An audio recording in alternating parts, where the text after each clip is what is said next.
안녕하세요. 예술에 관한 수다, 예술적인 수다를 지향하는 SBS 대표 팟캐스트 커튼콜 186회 시작하겠습니다. 저는 아나운서 이병이고요. 오늘도 김수현 문화예술 전문기자와 함께합니다. 안녕하세요. 네, 안녕하세요. 커튼콜 김수현입니다. 네, 저희가 또 오랜만에 그러게요. 네. 네. 우리 청취자 여러분도 건강하시겠지요. 네, 자 오늘 초대 손님을 소개해드리겠습니다. 오늘은요. 매번 실험적인 무대로 화제가 되는 분이십니다. 이제 다음 달 10일 20여 년을 진행해 오신 그 더 하우스 콘서트가 이제 1000회를 맞이한다고 하는데 프리뮤직으로 관객들에게 신선함을 선물하는 작곡가면서 또 더 하우스 콘서트의 대표이신 박창수 대표님 그리고 강선의 수석 매니저님 모셨습니다. 반갑습니다.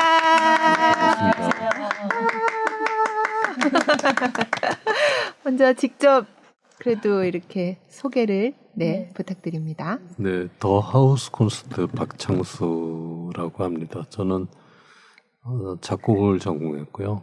작곡하고 피아노 연주 활동하고 있고 그다음 하우스 콘서트 같이 운영하고 있습니다. 네. 수석 매니저님도. 네. 안녕하세요. 저는 더 하우스 콘서트 강선혜이고요. 옆에 계신 박창수 선생님과 20년 넘게 함께 하면서 하우스 콘서트를 지키고 있는 사람 중에 하나고요. 네.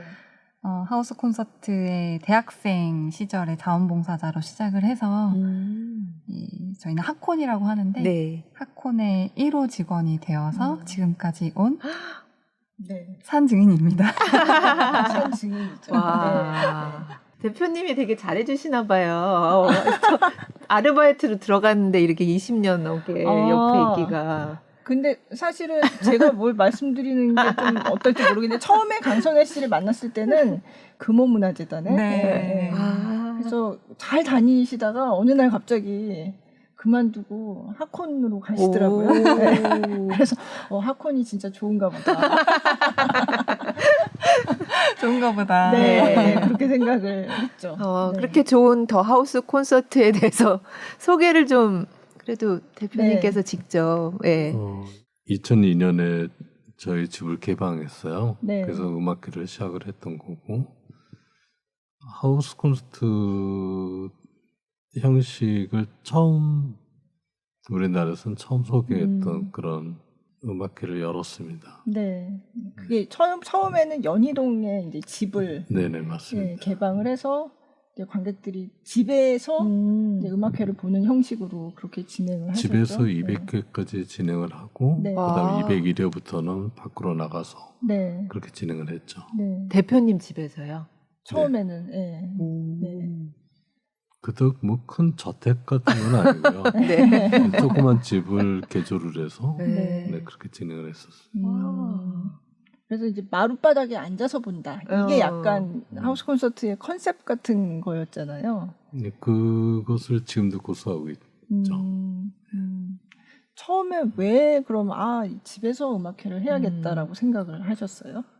집에서 듣는 소리하고 그다음에 공연장에서 듣는 소리가 다르다는 걸 느꼈어요. 그래서 그거를 제가 고등학교 다니던 시절에 처음 느꼈었는데 그거를 실천해 봐야 되겠다. 고등학교 다닐 때 어떤 계기로 집에서 그렇게 음악을 들을 기회가 있으셨어요? 친구 집에서 연습하는 과정에서 거기서 나는 소리와 무대로 올라갔을 때 소리가 왜 다른지 그것이 마룻바닥을 통해서 진동을 통해서 올라오는 소리를 느낄 수 있다는 것과 그렇지 않다는 것 차이를 느꼈어요. 그래서 소리를 제대로 들으려면은 좀 불편하더라도 바닥에 앉아서 하는 것이 좋지 않겠나 그런 생각을 하게 됐던 거죠. 그러니까 고등학교 때도 그러니까 예고를 나오시는 거죠. 그러니까 친구분들도 같이 이제 음악을 연주하다가 직접 이제 집에서 할 때 차이점을 딱 이렇게 뼈저리게 느끼고 그리고 이제 집에서 공연을 열기 시작하셨는데 근데 동네에서 뭐라고 하지 않나요? 갑자기 생각하니까. 좀 주차 때문에 그 민원들이 좀 많이 들어오긴 했었는데 나중에는 그냥 자연스러워진 것 같아요. 당연한 것 같이 되게 되고. 그렇구나. 그러면 그게 2002년이니까 이제 월드컵 경기 끝났을 무렵이죠. 그렇구나. 그때부터 시작을. 네. 그러면은 그 이제 출연진들을 어떻게 이제 섭외를 하고 그 사실 이게 공연을 기획을 해야 되는 거잖아요. 매주 하셨으면 이제 매주 새로운 공연을 해야 되는 건데 그거는 어떻게 하셨어요? 초창기에는 매주 하지는 않았고요. 2주에 그래요? 한 번씩 네, 2주에 한 했었고 번씩. 네. 그다음에 일단은 저도 음악을 하는 사람이니까 제 네. 주변에 있는 지인들로부터 시작을 했죠. 네. 근데 그래도 그럼에도 불구하고 그 당시에 거절하신 분들이 꽤 많았었어요. 네. 제가 요청을 드렸을 네. 때 네. 집에서 어떻게 음악회를 하느냐도 그렇죠. 있고 네. 개런티 얼마 주는데도 네. 있고 또 그렇게 작은 공간에서 공연할 거면은 제가 요청을 했던 거는 새로운 레퍼토리를 만들어서 공연을 해라. 근데 그거에 대한 이제 거부감 같은 게 좀 있었던 것 같아요. 네. 그래서 거절하신 분들이 좀 있었는데 시간이 지나면서 점점 알려지다 보니까 네. 이제 지금은 찾아오는 요청을 주시죠. 네. 네. 그렇게 변화된 것 같습니다. 그때 연희동에서 200회까지 하시고 이제 밖으로 나왔지만 또 그런 약간 마룻바닥이 있는 그런 공간을 다니시면서 네. 정말 단독주택은 아니더라도 어쨌든 그 컨셉을 구현할 수 있는 공간으로 네, 그대로 그렇게. 가져가는 것을 원칙으로 네. 해왔죠. 네. 지금은 어디서 하는지 말씀을 해주시면.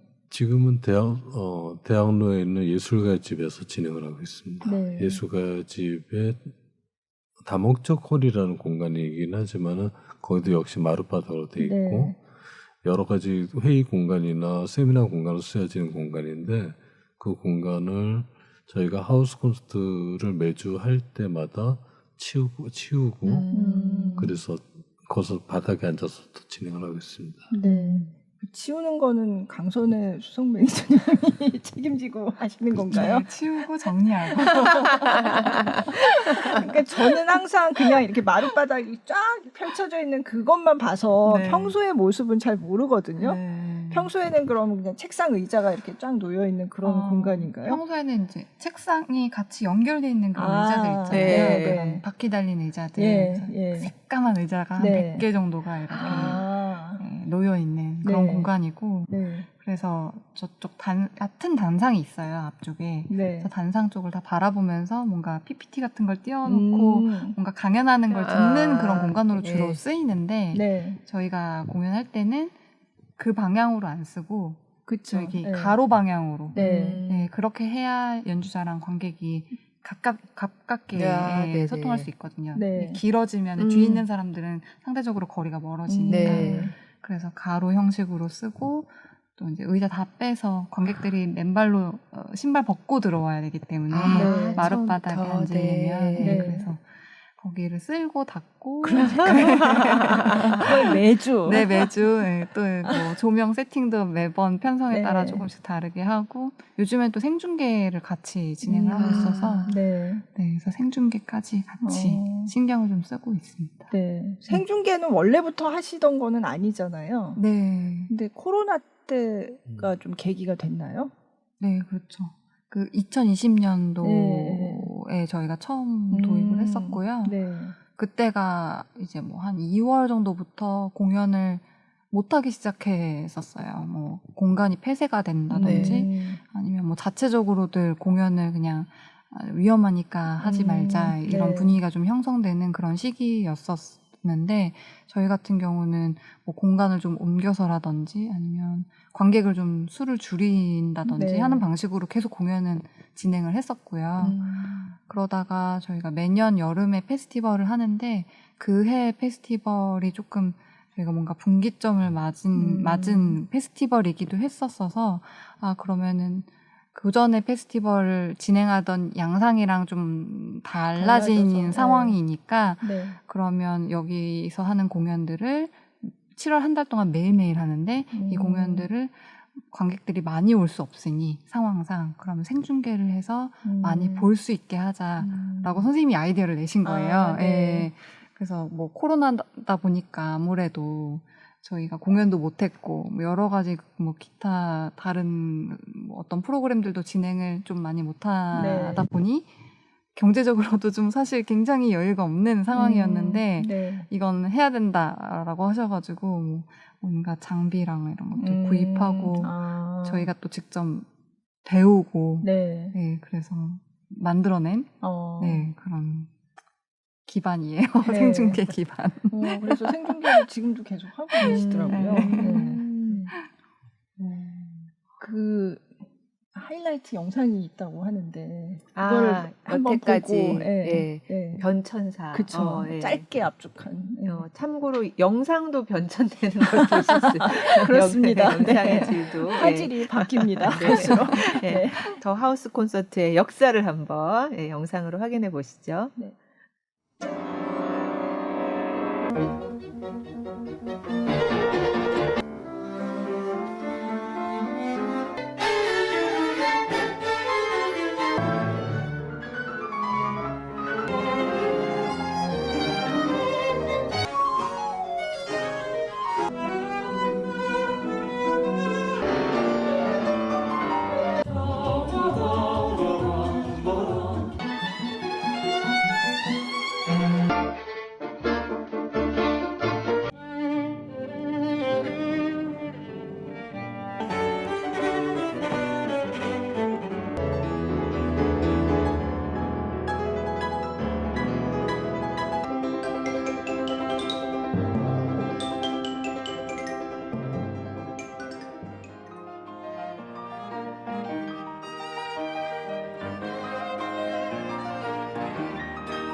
좀 아는 얼굴들이 좀 보이고 네. 보고 계시는 대표님 기분이 어떠실까 궁금했습니다. 금방 지나갔다고 생각했는데 벌써 21년이 지나갔다는 게 조금 생경하기도 하고요. 네. 그 화면 보면서 그야말로 화질의 변천사까지 볼 수 있으니까 네. 저렇게 지나갔구나 하는 생각을 했습니다. 그 1000번을 이제 할 거잖아요. 1000회 공연을 하게 될 텐데 그동안 했던 수많은 공연 중에 정말 기억에 남는 공연들 뭐 많겠지만 그래도 말씀을 해주시면. 아까 화면에서 나오는 권혁주하고 김선욱 네. 공연 네. 특히 관객이 많았던 공연이었기 네. 때문에 굉장히 기억에 남고 그게 초창기에 했던 거죠. 그렇죠. 네. 그리고 또 200회 때 이어령 선생님 공연도 기억에 나고 이어령 선생님이 오셔서 뭐 강연 같은 걸 해주셨어요? 세미나를 했었어요. 저희가 세미나를 1년에 한 번씩 꼭 했었거든요. 네. 그리고 이강수 선생님도 생각나고 황병기 선생님 황병기 선생님도 오시고 뭐 조성진, 김선욱 많은 친구들이 생각이 납니다. 최근에 이면찬도 있었고. 그 아까 페스티벌 말씀도 하셨지만 처음에 그렇게 집에서 음악회 하는 걸로 시작을 해서 계속 이제 중간중간에 뭔가 좀 새로운 이제 시도를 많이 하셨단 말이에요. 그래서 그런 얘기를 좀 해주시면 좋을 것 같다는 생각이 들어요. 저도 이제 오랫동안 취재를 했지만 중간에 갑자기 전국 방방곡곡에 뭐 공연장을 습격을 한다 이런 일도 있었고, 그래서 굉장히 다양한 시도를 하셨는데 그런 얘기를 좀 나눠주시면 좋을 듯합니다. 하우스 콘서트를 10년 정도 하다 했을 때 좀 이상하다는 여러 가지 생각들을 갖게 됐어요. 그래서 좀 비합리적인 그런 상황들도 많이 보이고 음악계가 좀 잘못 되고 있는 모습들을 발견하면서 그거를 좀 수정하고 보완할 수 있는 생각을 하게 됐고 네. 그래서 그걸 할 수 있는 페스티벌을 열겠다. 그렇게 해서 네. 처음 페스티벌 열었던 것이 하우스 콘서트 시작한 지 10년째 되는 시점에 일주일 동안에 전국에 있는 23곳의 공간에서 100개의 콘서트를 열었어요. 그래서 이제 2012년 네. 하우스 콘서트 10년 되는 네. 시점이었고 그 다음부터 매년 업그레이드 시켜가지고 네. 원데이 페스티벌로 한국, 중국, 일본에서 원데이 페스티벌로 거의 100개 가까운 공연을 동시에 같은 날 같은 시간에 네. 그리고 그 다음에는 원먼스 페스티벌이라고 해서 전 세계에서 한 달 동안 네, 그렇게 페스티벌 진행하기도 하고 근데 그런 것들이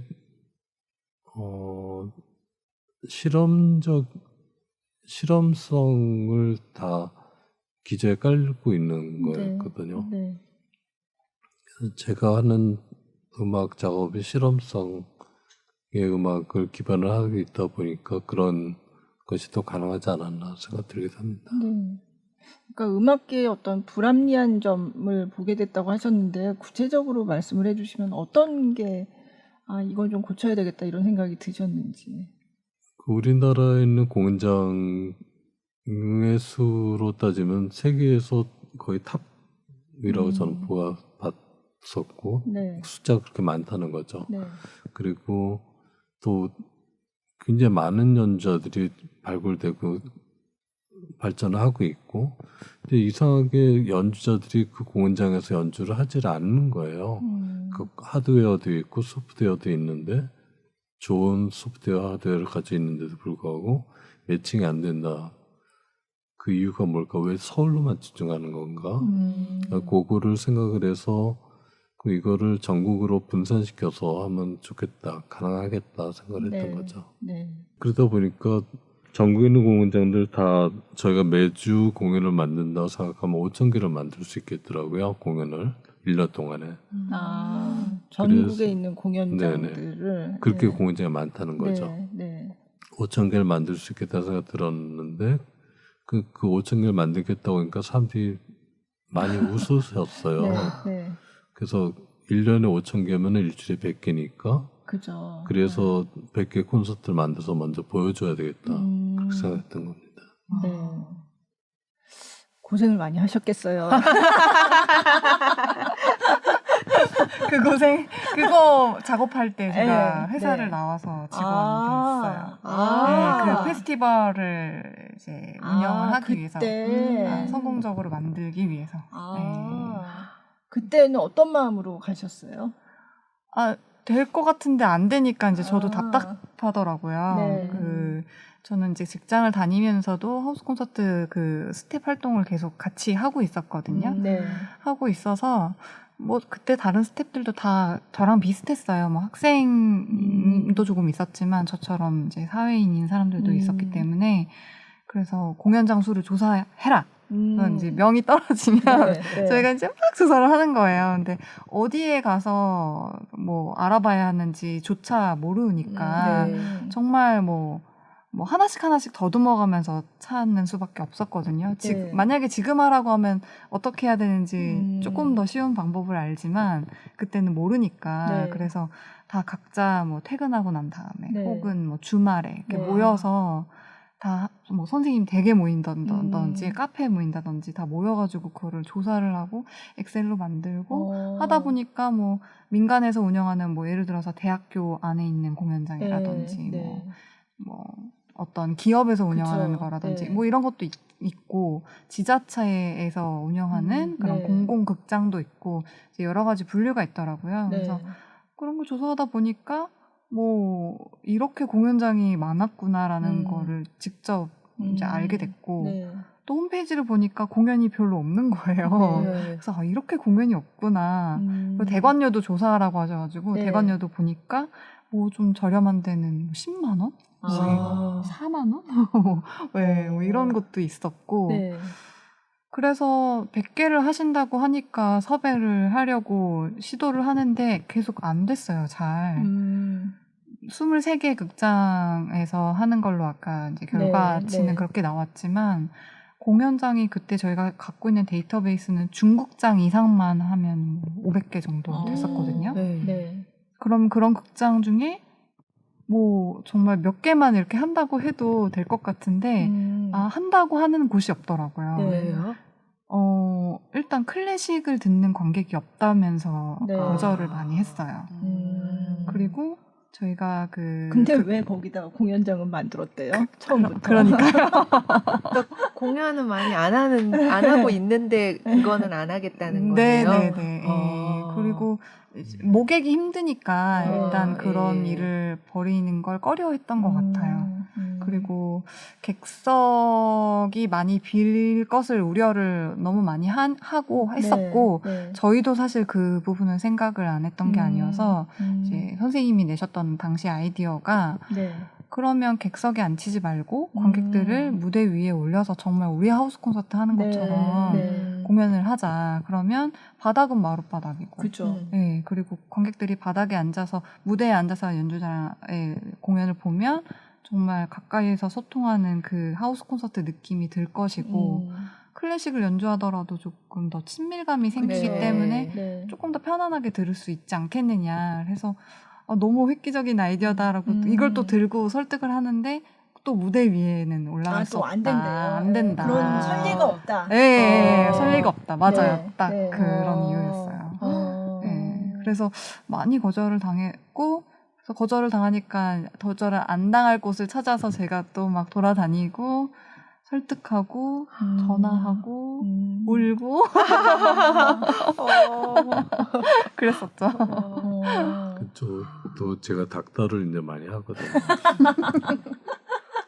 되게 조용하셔서 그러니까. 잔소리 안 하실 것 같은데. 제 전화번호가 전화 이름이 선생님 별명이 제가 붙여드렸는데요. 박틀러예요. 그래서 지금도 선생님한테 전화 걸면 저는 여기 박틀러라고 했거든요. 진짜요? 많이 많이 닥달하셨죠. 네. 어쨌든 그렇게 해서 설득이 된 공연장이 23곳이었고 제가 그때 취재를 갔었어요. 그 중에 한 곳을. 맞아요. 그래서 그 마룻바닥에 앉아서 인터뷰를 했던 기억이 납니다. 경기도 광주였습니다. 근데 그렇게 앉아서 마룻바닥에 그런 공연장의 무대 위에 올라가서 그 마룻바닥에 앉아본 게 저도 처음이었거든요. 그렇죠. 보통 그럴 일이 없으니까. 그러니까 아마 관객분들도 그런 경험이 굉장히 새롭게 다가왔을 것 같아요. 너무 다들 너무 좋아하셨고요.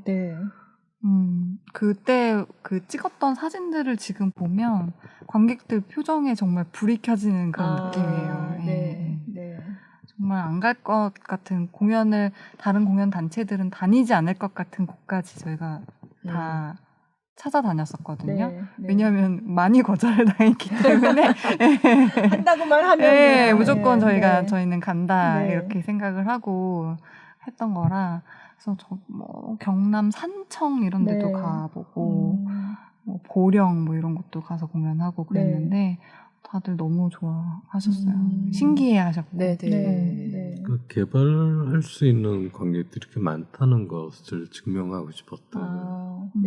그리고 다들 안 된다고 했던 것이 결국엔 성군적으로 더 이루어졌을 때 사람들의 반응 그것도 잊을 수 없는 기억인 것 같고 그렇습니다. 그렇게 해서 전국 공연장 습격 작전을 몇 년 동안 지금 2012년 페스티벌 이후로 2013년도부터 이제 정기적으로 공연을 안착시키려고 노력을 해왔고요. 지금까지 계속 하고 있으니까 10년, 11년 이렇게 됐죠. 저희 원래 원대한 꿈은 연 5,000회 공연을 하는 거였는데 거기에는 좀 한참 못 미치는 숫자기는 해요. 근데 현실적으로는 조금 아직도 어려움에 많이 부딪히고는 있고요. 아직도 클래식 어렵다라고 하는 극장이 많고 무대 위에 어떻게 올라가냐는 이제 좀 많이 없어졌어요. 왜냐하면 워낙 많이 공연을 봤으니까. 많이 했고 그리고 저희가 안 하더라도 모방 공연이 또 많이 생겨서 네, 저희를 통하지 않고 그냥 따라서 하는 공연들이 워낙 많았었기 때문에 네. 그래서 이제 무대 위에 올라가는 거는 반대한다 이렇게 말하는 극장은 없지만 네. 클래식이 어렵다는 시선은 아직도 있고 네. 그래서 뭐 예를 들어서 요즘에 지역 극장에 가면은 스타인웨이 풀사이즈는 다 웬만하면 갖고 있거든요. 그래요. 예, 네. 요즘에는 아마 거의 4억 정도 한다고 했던 그래요? 것 같은데 네. 예, 예. 그 다 스타인웨이 풀사이즈가 다 정도는 있어요? 웬만하면 있더라고요. 그렇구나. 예. 네. 뭐 스타인웨이 플러스 다른 뭐 야마 피아노 하나 네. 정도 뭐 더 있거나 네. 작은 극장이라도 요즘엔 다 있는데 스타인웨이 풀사이즈가 있는데 막 피아노를 막 자랑하세요. 우리 네. 스타인웨이 풀사이즈라고 하면서 막 자랑하시는데 근데 여기서 연주를 연주하는 한 거는 사람이. 비추라고 이 클래식 연주를 위해서 구입을 하셨을 텐데 네네. 클래식 관객이 없으니까 여기서 연주하는 건 비추라고 하시더라고요. 근데 악기가 계속 써야 그쵸. 네, 소리도 더 좋아지는 거 사실 쓰라고 그쵸. 구입을 한 건데 네. 그렇게 큰 예산을 들여서 샀는데 이제 잘 안 쓰인다는 거죠. 그런 문제를 저희가 계속 발견하고 그래서 계속 해야 한다고 목소리를 내고 있고요. 네. 또 코로나로 조금 잠깐 발목이 잡혔는데 네. 다시 또 만들어 봐야 된다고 생각을 네. 하고 있어요. 네. 한번 그러면 과거의 공연들을 조금 영상으로 네. 어떤 거 볼까요? 아까 저 김선욱, 권혁주 같이 했던 대표님께서 네. 말씀하셨던 그거는 연희동 시절인 거죠? 네, 연희동 때. 권혁주 씨는 너무 아깝게 요절을 해서 네. 굉장히 귀한 영상일 거라는 생각이 듭니다. 네. 그럼 그걸 먼저 확인해 네. 보겠습니다.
네. 권혁수 씨랑 김선욱 씨가 연주한 네. 네. 2007년도 공연이라면서요. 네. 2007년도. 네. 김선욱 씨도 되게 앳된 모습. 젊었죠. 18이라고 아까. 18. 네. 네. 저 페이지 터너. 페이지 터너의 정체는 네. 피아니스트 박종혜 씨입니다. 영원히 박제되는 우리 종혜 씨.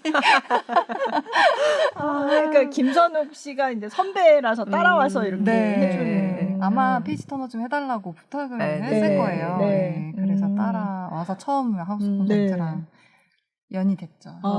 그때 무대에 처음 등장. 그렇죠. 터너로 데뷔를 굉장히 긴장한 모습으로.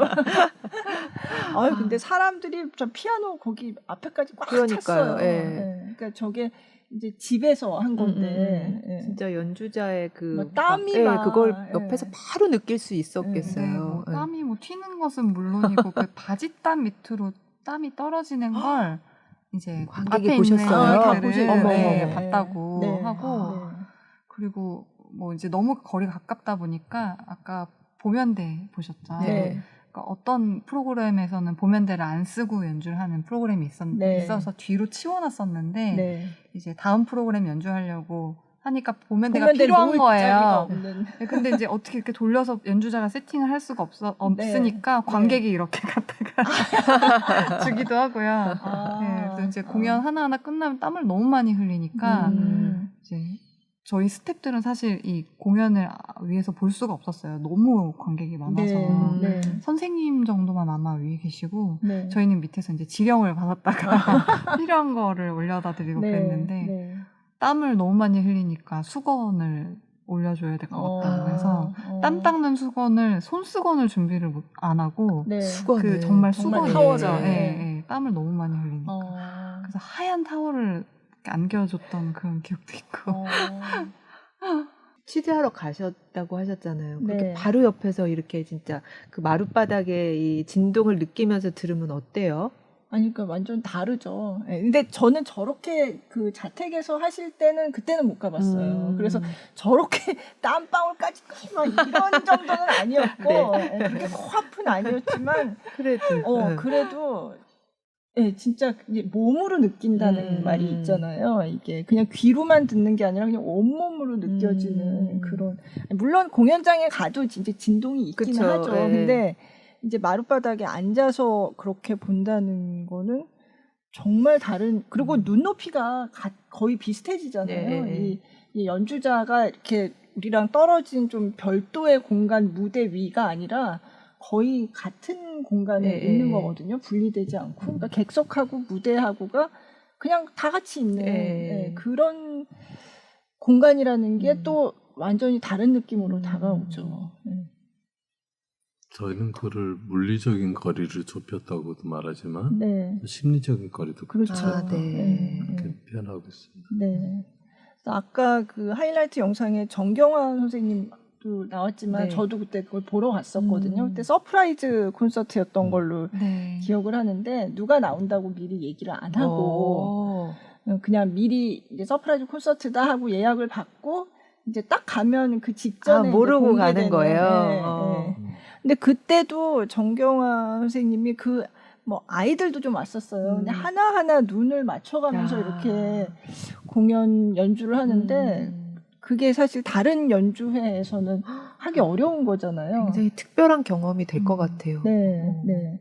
그러니까 연주자하고 관객하고 진짜 말씀하신 것처럼 물리적으로도 가깝지만 심리적으로도 그래서 훨씬 가깝게 느끼게 되는 그게 그렇겠다. 특별한 점이라고 생각이 되죠. 네. 라이브로 어떤 그 아티스트 연주만 들어도 되게 가까운 사람이 된 것 같고 네. 그 사람의 음악이 더 좋아지고 그러잖아요. 근데 네. 그런 경험을 받으면 그죠. 마치 내 가족이 돼요. 네. 너무 이렇게 한 마음이 될 것 같다는. 네. 아 사실 아이고, 그래서 지금 생각났는데 이 하콘에서 하는 그 와인 파티가 있잖아요. 네. 네. 끝나고 나서. 네, 끝나고 그래서 나서. 공연 끝나고 나서 바로 와인 파티를 네네. 하는데 그 와인 파티에서 연주자들이랑 더 이렇게 소통을 할 수 네. 있어요. 네. 오늘 공연에 대한 얘기를 또 나눌 수 있고. 나눈다던가 그렇죠. 네. 네. 뭐 사진 찍고 사인 받고 이런 기본적인 것부터 시작해서 네. 네. 그래서 그런 자리까지 함께 마련이 되니까 진짜 관객하고 연주자가 커뮤니케이션하는 그런 시간이라고. 네.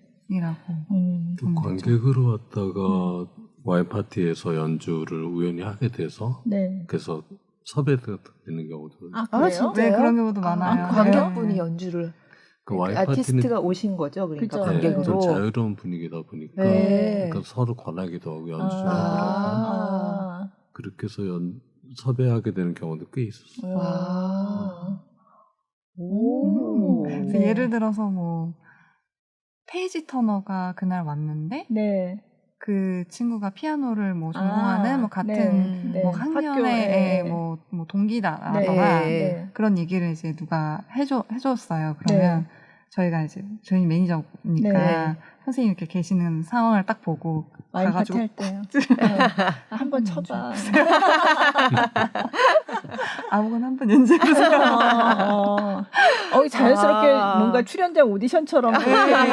그래서 이제 연주하는 네. 걸 보고 선생님이 저 친구한테 이런 거 조금 해보라고 하면 좋겠다. 라고 생각하시고 특정 프로그램을 요청하신 적도 있고요. 아, 진짜요? 네. 그렇게 해서 발굴되는 네. 신예 연주자들이 종종 있습니다. 그렇구나. 재밌다. 네. 그 와인 파티는 한동안 코로나 때는 못했다가 요즘은 다시 하고 있죠. 네, 다시 시작했어요. 와인 파티도 1회 때부터 저희가 네. 시작을 했던 거거든요. 네. 그러니까 연주자하고 관객하고 거리를 좁히는 방법을 죄다 생각을 했던 거죠. 네. 그렇게 네. 아니 근데 갑자기 생각하니까 김선욱 씨는 저희 나왔을 때 와인을 마실 수 있는 법적으로는 아니었을 텐데 이런 생각이. 그럼 뭐 포도주스 포도주스. 이런 걸로 이제 대체를 하셨겠죠. 그냥 웃고 계시네요. 네. 하여간 굉장히 독특한 이런 와인 파티도 있다는 거. 제가 이제 이런 얘기를 하면 그런 공연이 있어? 이렇게 주변에서는 제가 이렇게 거기 한번 가봐. 그러면 네네. 굉장히 신기하게 생각하는 분들이 많더라고요. 네. 근데 관람료는 얼마입니까? 티켓 가격은? 하우스 콘서트 관람료는 네. 3만 원입니다. 네. 와인 파티 뭐 이런 거 다 포함. 많은 사람이 갈 수는 없는 거잖아요. 네. 그렇죠. 그러면 아까도 개런티 얘기 잠깐 나왔지만 출연자 개런티 이런 거는 어떤 식으로 책정을 해서 지금 운영을 하고 계세요? 출연자 개런티도 1회 때부터 지금까지 원칙은 변하지 않고 똑같은데요. 네. 들어오는 전체 관람료 수입의 네. 절반을 연주자에게 줍니다. 연주자에게. 네, 그 원칙을 지키고 있어요. 아직까지. 네. 그래서 사실 수용할 수 있는 인원이 많지 않으니까 네. 많이 온다고 해도 이 연주자분들한테 드릴 수 있는 게 사실 늘 한정적이기는 해요. 네. 하지만 뭐 그럼에도 불구하고 개런티를 생각해서 또 연주를 저희랑 하고 싶었던 건 아닌 네. 분들이 많기 네. 때문에 네. 예. 그래서 저희는 뭐 미안하면서도 감사한 마음으로 공연을 진행하고 있죠. 다른 공연에서 느낄 수 없는 거를 이제 경험하는 그런 무대라서 더 그럴 것 같아요. 네. 그러면 섭외하는데 정말 이렇게 공들였다. 뭐 이런 뭐 에피소드가 좀 있는 연주자가 있을까요? 웨르크데무스 할 때 좀 네. 공을 들였던 경우인데 네. 그분이 한국을 잠깐 거쳐서 일본을 가신다는 소문을 들었어요. 그래서 저희 네. 스태프들이 그분을 초청했으면 좋겠다. 근데 제가 봤을 때는 불가능한 일이었거든요. 네. 근데 스태프들이 여러 경로를 통해 가지고 그분하고 접촉하고 또 공연을 실제 올렸을 때 저도 사실 좀 많이 놀랐어요. 그러니까 이게 이렇게 힘을 합치면은 가능하구나 하는 네. 걸 확인하는 일이 됐었고. 네. 웨르크데무스 그게 언제였어요? 저는 보지는 못했습니다만. 2008년. 2008년. 근데 겨울이었어요. 어떻게 그렇게 잠깐 뭐 일본에 가느라고 온 건데 이렇게 하우스 콘서트에 서달라고 하니까 또 흔쾌히 와서 연주를 해주고 그거 굉장히 신기하네요. 어떻게 그게 됐을까? 조금 자세하게 말씀드리면은 네.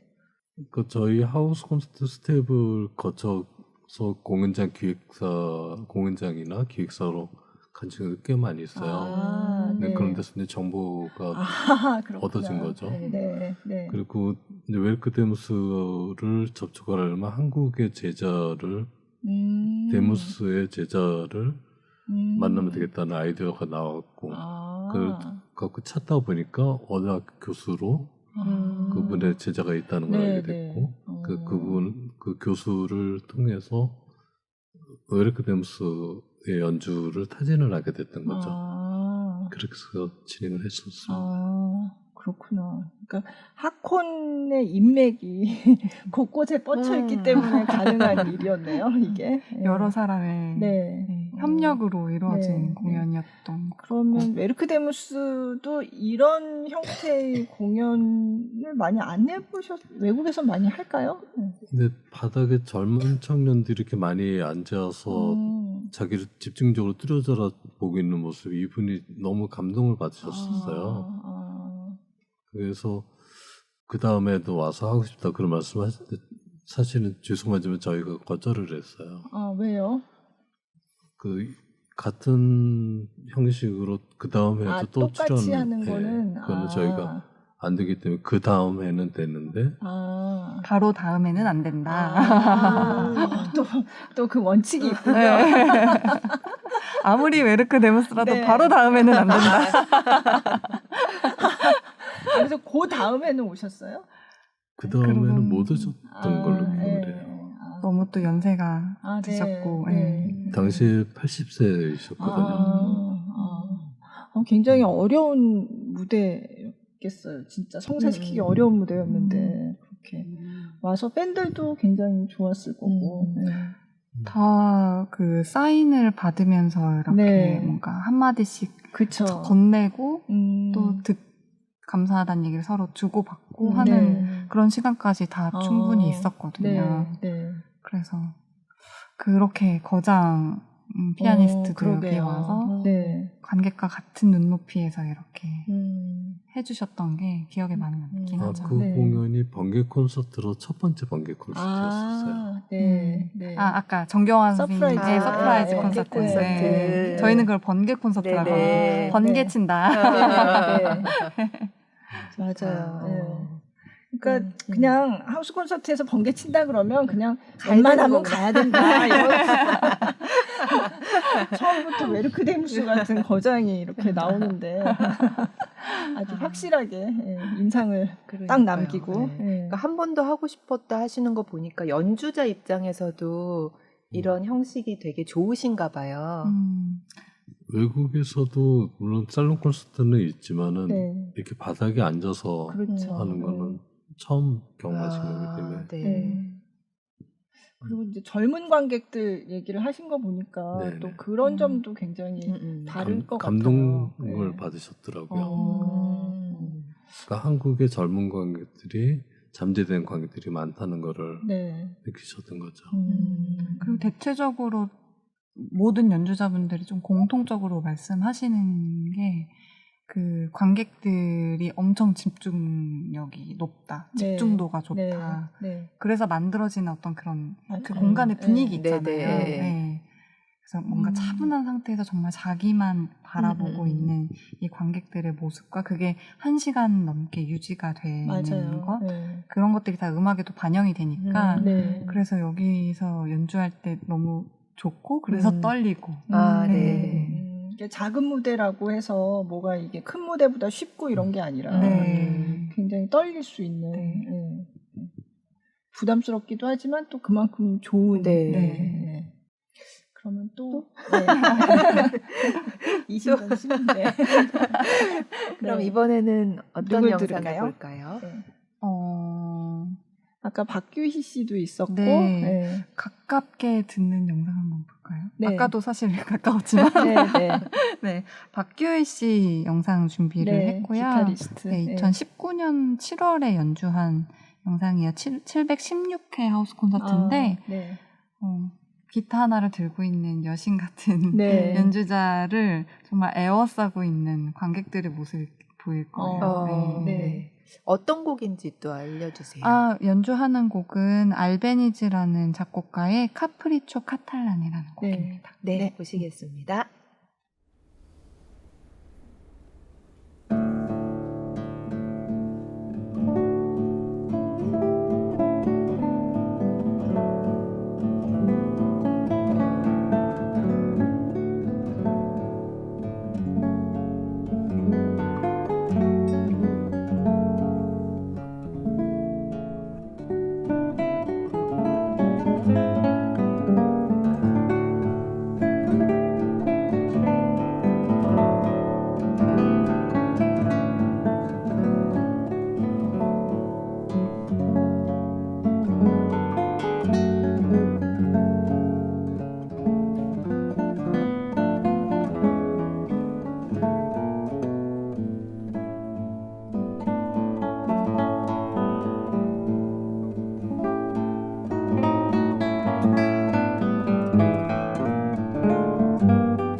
네.